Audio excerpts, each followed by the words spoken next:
Японы дахь сургуулиуд гадаад оюутнуудад бити мэдээсэ гэдэг зүйлийг бид та бүхэн зааж өгөх чинь. За тэрний юу гэхээр та Японд сурдаг болно. Эсвэл цаашдаа ирээдүйд Японд ирж сурах зорилготой. Эсвэл таны таньдаг хүн чинь Японд сурдаг бол та энэ бичлэгийг шеэр хийгээрэй. Юу гэхээр гадаад оюутнууд буюу бид нар тийм ээ Японд ингээд амьдарч явах хугацаанд амьдралын хөвшлийн ямар нэгэн өвчнөд тусаад одоо хагалгаа хийлгэх одоо бүх эмчийн үзлэг бүх зүйлүүдийн төлбөрийг нь болохоор сургууль нь даадаг. За тэгэнгүүт манайхан болохоор эрүүл мэндийн даатгалаараа 70-30 гээд 70% нь улс өөрөө 30% төлдөг гэж боддог боловч дахиад нэмээд оюутан байх хугацаанд нь болохоор тэр одоо гаргасан 30% нь болохоор сургуулийн даатгалаараа эргүүлээд оюутнуудад олгодог. За жишээлбэл би одоо бас адилхан ингээд оюутан байх хугацаанд 90 удааг багт айгүй их ингээд амттай амир их одоо давстай те зүйл айгүй их иддэг байсан. Тэрийг сүулт мэдж байгаа юм л да.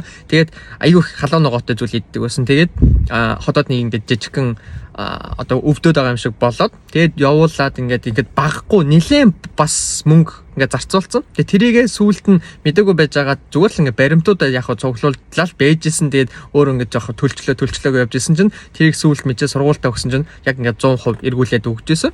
За тэнгуү тэрнтэй адилхан одоо бүх сургуулиуд Японы сургуулиалан Семмо коллеж тийм ээ. За их сургуулиуд бүгдээрээ бүх оюутнуудаа даатгалд хамруулсан байдаг. Тэгээд оюутнууд нь болохоор өөрсдөө тэрийгээ бас төдийлөн мэддэггүй аль болох бити мэдээсэ гэж боддог. Ягаад тэгэхээр оюутнууд нь тэр ингээд системийг ашиглаад байх юм бол даатгалаас нэг хэмжээний мөнгө гараад байна. За тэгээ дээрээс нь дараа жил нь болохоор тухайн сургууль нь дараа жилдээ тухайн даатгалтаа төлөх мөнгө нь ихсчдэг учраас аль болох ингээд даатгалынхаа юг системийг бага ашиглаасай гэсэн одоо тийм зүйлтэй байдаг. Тийм болохоор Японд явах хугацаанд мөнгө одоо их зарцуулагддаг эмнэлэгт гэд бодоод одоо өөртөө эмнэлэгт үзүүлэхгүй бие тоглохгүй анхаарахгүй байж ерөөсөө болохгүй шүү. Эсвэргээрээ оюутан байх хугацаанд та альва нэгэн эмнэлэгт үзүүлээд жоохон ямар нэгэн зүйл чинь ингээд өвчтэй юм шиг санагдах юм бол очиод энэ миний өвдөд байна гэж жүжиглээд ч хамаагүй үзүүлээд ингээд яваад өөрийгөө нэлээд сайн ингээд тордоод аваарай заа юм. Зөвхөн хар ажил хийгээл гэл бид нэр яриадаг хар ажил хийдэг ч гэсэндээ нурууны өвчлөлт гээд маш олон зүйлүүд байгаад идэг. Тийм болохоор